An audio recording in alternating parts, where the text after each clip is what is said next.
Dans cette deuxième vidéo, nous allons évoquer le rôle de l'école républicaine. Cette école a été mise en place par Jules Ferry avec les lois de 1881 et 1882 qui garantissaient une école laïque, gratuite et obligatoire. Cette école a été mise en place pour assurer différents rôles. Elle doit ainsi réduire l'impact du milieu social en garantissant l'égalité des chances à travers notamment la méritocratie, transmettre les valeurs républicaines communes à tous les élèves et transmettre également des savoirs. À côté de ces fonctions, l'école délivre également des diplômes nécessaires pour intégrer le marché du travail et améliorer le fonctionnement de l'économie. Elle crée également de la sociabilité entre les élèves en créant des liens. Enfin, l'école est la deuxième instance de la socialisation secondaire après la famille et donc transmet des normes et valeurs. On voit donc bien à travers tous ces rôles et toutes ces fonctions que l'école est très importante pour intégrer les individus à la société et permettre la cohésion sociale. L'école étant très importante, on a besoin d'évaluer le système scolaire français. Pour cela, on peut regarder le résultat des enquêtes PISA, qui comparent les élèves âgés de 15 ans dans 65 pays.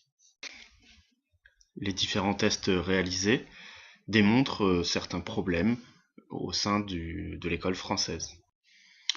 D'un point de vue savoir scolaire, la France se situe en 25e position, en raison notamment d'un nombre important d'élèves en difficulté, alors que les élèves qui obtiennent des bons résultats font jeu égal avec les bons élèves des autres pays étrangers. Le principal problème se situe notamment au niveau de l'impact du milieu social. Lors de ces enquêtes, la France est qualifiée de championne de la reproduction sociale, car elle se classe en 58e position. Son objectif d'égalité des chances est donc loin d'être atteint.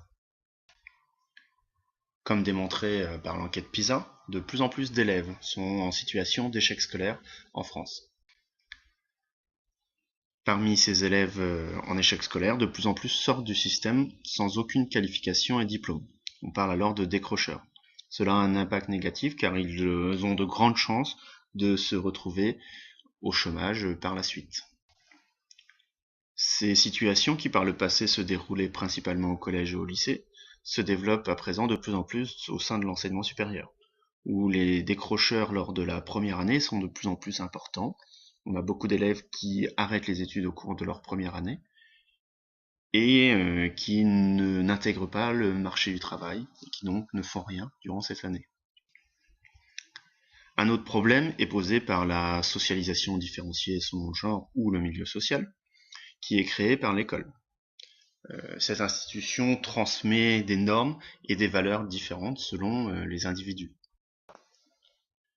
Enfin, l'inflation des diplômes constitue un dernier problème, notamment pour intégrer le marché du travail, qui est de plus en plus difficile pour les jeunes diplômés. Tous ces problèmes remettent donc en question le rôle intégrateur que doit jouer l'école républicaine.